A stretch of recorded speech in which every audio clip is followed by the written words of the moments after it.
Vale, a ver, vamos a desgranar lo que tenemos hoy entre manos. Es un conjunto de informes de investigación bastante denso que nos llega desde Argentina, concretamente de la provincia de Córdoba.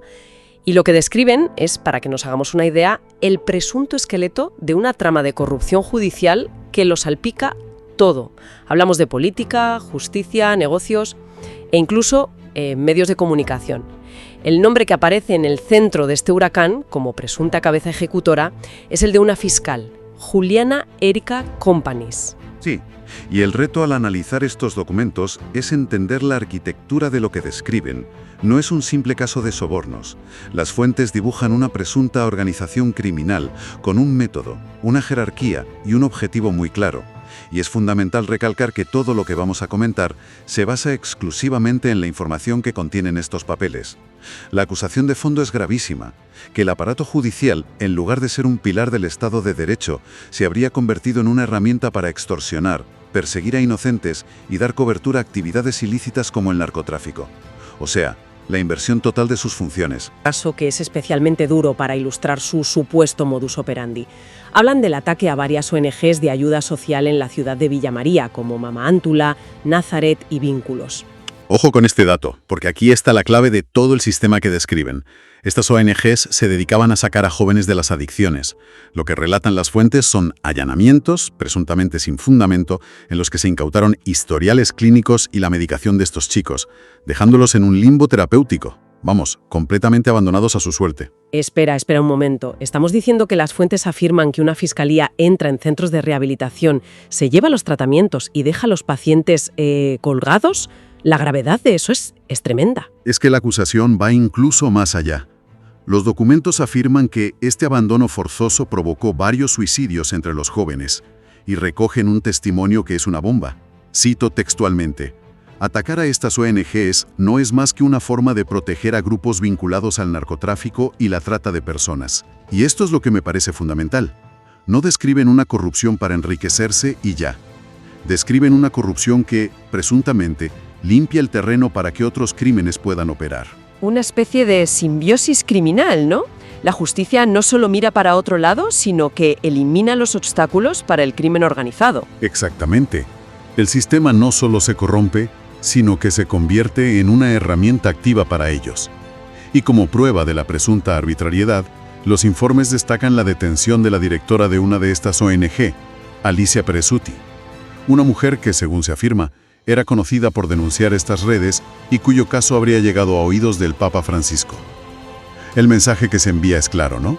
Si ayudas a las víctimas, te conviertes en objetivo. Claro, pero para llegar a ese nivel de impunidad, una fiscal no puede actuar sola. Necesita una red de protección. Y los documentos dibujan un mapa de esa supuesta red que da vértigo. Sí, aquí es donde la trama se extiende hacia arriba. El principal padrino político que señalan las fuentes es Eduardo Acastello, el intendente de Villa María. Describen una relación de beneficio mutuo de manual. Presuntamente, ella le garantiza que las causas en su contra no avancen y él le proporciona el blindaje político necesario. Pero es que la lista no se queda ahí. El panorama que dibujan estos papeles es que la protección llegaría hasta la cúpula del poder en la provincia, ¿verdad? No se trata solo de un político local. Efectivamente. En lugar de dar una lista de nombres que puede ser abrumadora, agrupémoslos por su rol, que es lo que realmente impacta. Las fuentes apuntan a un miembro del Superior Tribunal de Justicia de la provincia, que además sería expareja de la fiscal, al exgobernador de Córdoba, Juan Cherretti, y al propio fiscal general adjunto, Héctor David. Es decir, las mismas personas que deberían controlar el sistema y auditar a los fiscales estarían presuntamente dándole cobertura. Es un círculo perfecto. Si los que tienen que vigilarte son tus protectores, tienes vía libre. Esto plantea una pregunta evidente. Si el sistema está presuntamente bloqueado desde dentro, ¿cómo operaba en la práctica? ¿Qué ejemplos concretos dan los informes? Pues aquí es donde entramos en los casos que parecen sacados de un guión de cine. El más mediático, que los informes califican como el laboratorio de su método, es el conocido como caso Generación Zoe, que involucraba al empresario Leonardo Cositorto. ¿Y cómo empieza todo? Porque estas macrocausas suelen tener un origen muy pequeño. Pues según esta investigación, el origen es casi ridículo. Una denuncia por el equivalente a $45. Y lo más llamativo es que quien presenta la denuncia es un policía que, según se alega, fue presionado para hacerlo bajo amenaza. A partir de esa chispa, se monta un incendio mediático. Con el objetivo, supongo, de acceder a los activos de la empresa. Ese es el núcleo de la acusación. Se denuncia la desaparición de grandes sumas de dinero incautado durante los allanamientos.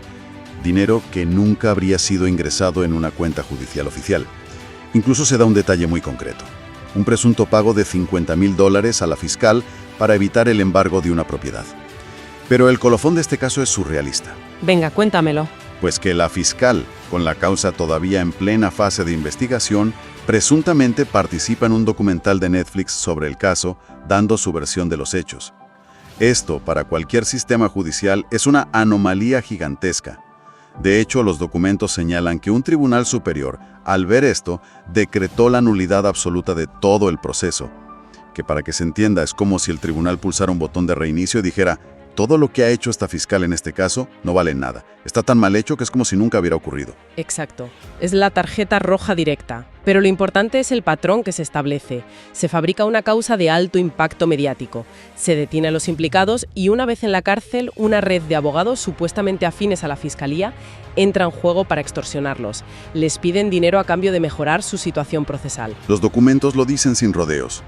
Fabricar causas para luego solicitar dinero es una conducta cotidiana y conocida en Villa María. Y mencionan otro caso que ilustra la extorsión de una forma aún más cruda, ¿no? El de un empresario ferretero. Sí, el de Jorge Daniel. Un caso que, según los informes, demuestra el uso de la detención como herramienta de coacción. Lo detienen un viernes por la tarde acusado de encubrimiento de su hijo. La cuestión es que los propios expertos legales citados en los documentos señalan que esa figura legal no se aplica entre padres e hijos. No puedes encubrir a tu hijo.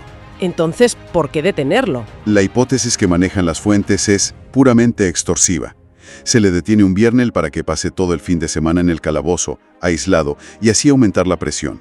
El presunto objetivo era que pagara $200,000 para solucionar el asunto antes del lunes. Aquí, la prisión preventiva no sería una medida cautelar, sería el primer acto de la extorsión. Vaya tela. O sea, el sistema se invierte por completo. La detención no es el final de una investigación, sino el principio de una negociación. Esa es la tesis central de los documentos. Bien, hemos hablado de desmantelar ONG que luchan contra la droga y de extorsionar a empresarios. Pero es que las acusaciones de los informes se vuelven todavía más oscuras, conectando esta presunta trama directamente con la gestión del crimen organizado desde dentro de las instituciones. Sí, aquí es donde la historia da un salto cualitativo. Las fuentes afirman que en el penal número 5 de Villa María, la fiscal Companys y un juez de ejecución penal, Arturo Ferreira, controlarían el negocio del ingreso de drogas, alcohol y teléfonos móviles para los presos.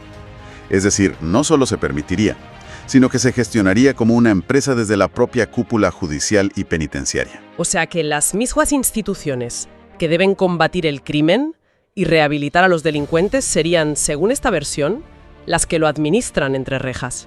Y lo que es más, los informes se atreven a identificar a un presunto capo narco de la zona, Natalio Graglia, que además de exintendente es funcionario provincial. Describen reuniones frecuentes entre él y la fiscal, y lo señalan como el supuesto coordinador de la distribución de droga que llegaría desde Perú y Bolivia. Es que lo que se describe es una penetración total.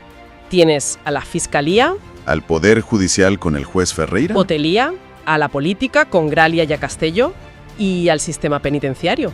Es un circuito cerrado y autosuficiente. Un ecosistema criminal perfecto.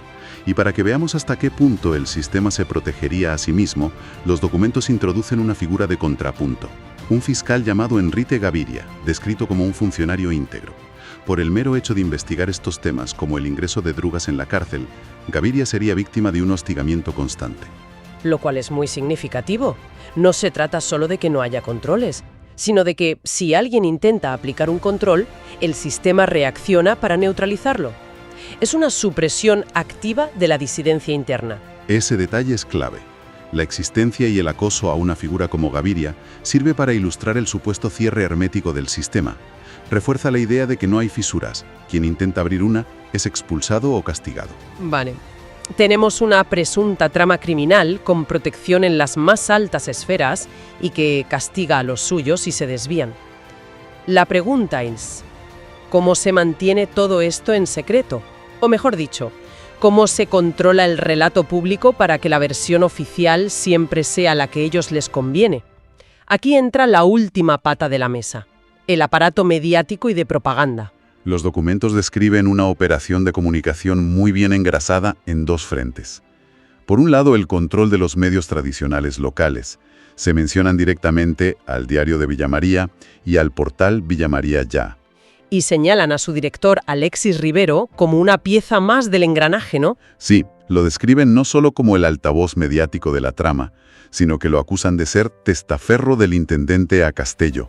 Con esto se asegurarían una cobertura de prensa siempre favorable, que presente a la fiscal como una heroína anticorrupción y a sus víctimas como culpables. Y luego está el segundo frente, el digital, las redes sociales. Claro, la versión moderna de la propaganda. Lo que se detalla es una red de perfiles en Twitter con nombres y apellidos, como el de un tuitero llamado Javier Esmaldone, que curiosamente también participó en el documental de Netflix junto a la fiscal. El rol de estas cuentas sería doble. A ver. Primero, amplificar las filtraciones interesadas que saldrían de la fiscalía para construir el relato de culpabilidad.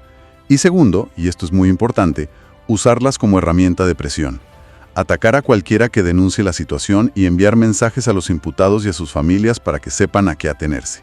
Es una guerra que se libra tanto en los juzgados como en la opinión pública. Es una estrategia de aislamiento total de la víctima. Te acusan en un juzgado, te demonizan en la prensa local y te acosan en redes sociales. Te quedas completamente solo. Controlar el relato es fundamental para garantizar la impunidad. Si consigues que la sociedad perciba a las víctimas como criminales, has ganado la mitad de la batalla. Entonces, si juntamos todas las piezas que hemos ido desgranando de estos documentos, ¿cuál es la foto final? Pues la foto final que dibujan estas fuentes es la de una crisis institucional de una profundidad abismal.